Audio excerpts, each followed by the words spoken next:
What is going on, guys? We are going back to exactly where we left off on the mini bike project. So as you can see, we've just got this rear spine welded up and it's all bent nicely and all this is figured out. Well, if you saw my first episode, then you will know exactly what's going on. But so far we've got our shock absorbers working. They'll be mounting in here shortly.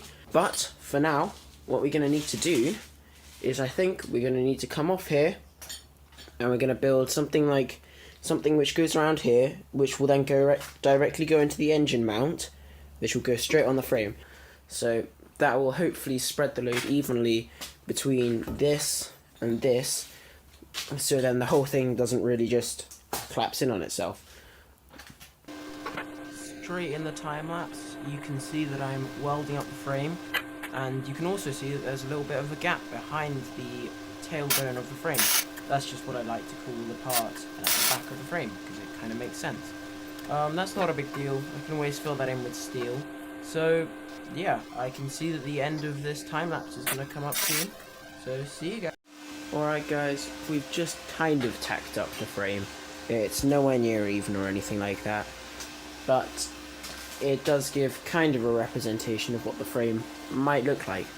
So I want to bring these two closer together, so I'll do that fine-tuning off camera kind of thing, and then we'll be putting in some struts going here, here, here, and I am not going to touch that because that is hot, and then hopefully mount suspension coming off here and here, or one single big shock going from this bit here all the way down to the swing arm, which will be here-ish.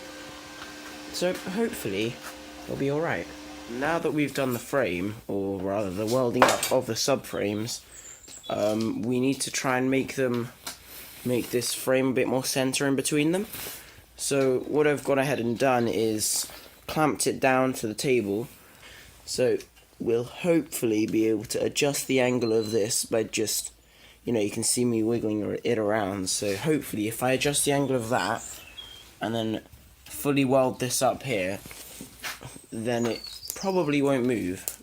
I mean, there is a possibility that it will still move, and what we need to take into account is that we need to that there will be an engine in here, so I don't know how wide this needs to be. Yeah, no, I think it's about a good width now, but we'll double check. We'll come back and double check it. Anyway, I really like the way this project is turning out. I can't wait to put a seat on there and to reinforce it all. So I hope you guys are as excited as I am. I think it's turning out really good. Both my cameras died at exactly the same time. Can you believe that? So this is what we've got. This is what we've got so far. I mean, it's all tacked in. So I've had a dilemma with this for the past couple of days. I don't know. I wasn't sure on how I was gonna put these two together, because I'm worried that this may not be strong enough. I'm worried that it's not gonna be strong enough, purely because it doesn't have a tube on the inside. These two, so this thing and that thing, they both have tubes on the insides to stop them from kind of like, slipping apart. Anyway, but these don't. So I think what I'm gonna do is if you have a look inside, there's like a little tab on the inside which overlaps into the other piece.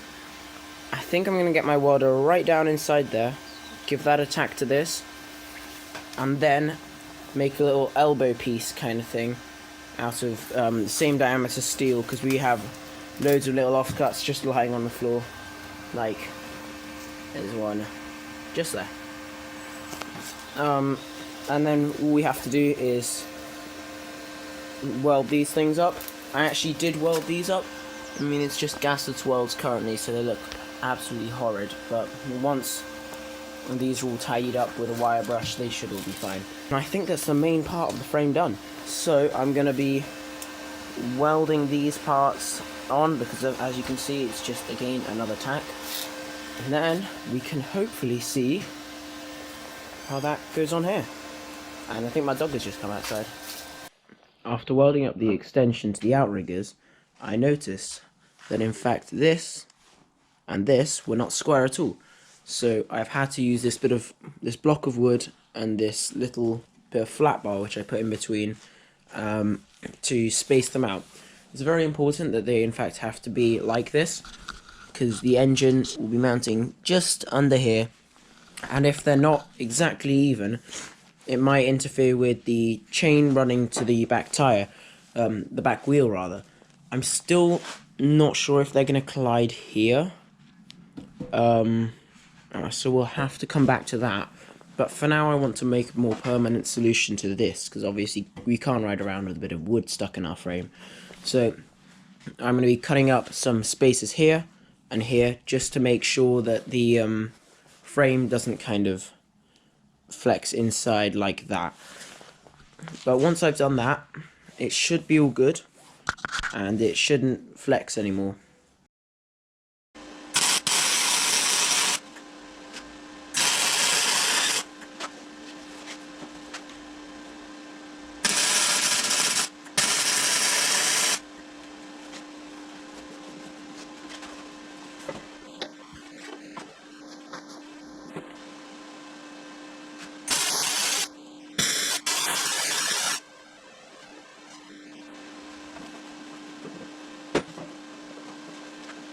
We've just got them in, and they're actually looking pretty good. I think they're 90 degrees off this, and not quite 90 off these, because they actually go outwards like that as they go further down.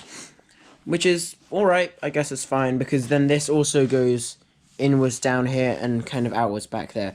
So the next step I think that I'm going to do is I'm going to weld up all of these so that we don't have these nasty big gaps here, like that. Ow, that was hot. My reasoning behind that is so that when I mock up my swing arm, which I'm probably going to be using this one over here, on there, then then these welds don't just snap. And then also when I'm mocking up the forks, just to check if I like the way that it sits, and this thing won't rip off the frame completely. So I think that's what I'm going to be doing now. I'll probably show you guys the first couple welds, but the rest of it just gets a bit boring, to be honest. So here you go. Here's me welding up this frame. And with that, guys, we've got to the end of this episode. I'm sorry I couldn't do more on it. I'm waiting on new parts, so I'm waiting on some flat bar to go around the back here, so I can bend it for this swing arm.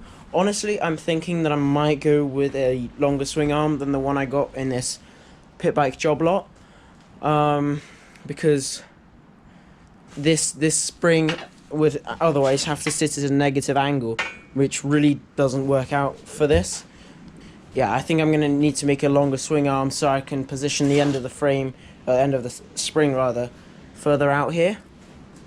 So, anyway, you guys, if you got to the end of this video, it's honestly a pleasure to build this project, and I can't wait to continue with it. As you guys can probably hear, it's stupid windy outside. So, anyway, thank you guys so much for watching, and hopefully see you guys in the next one. Bye.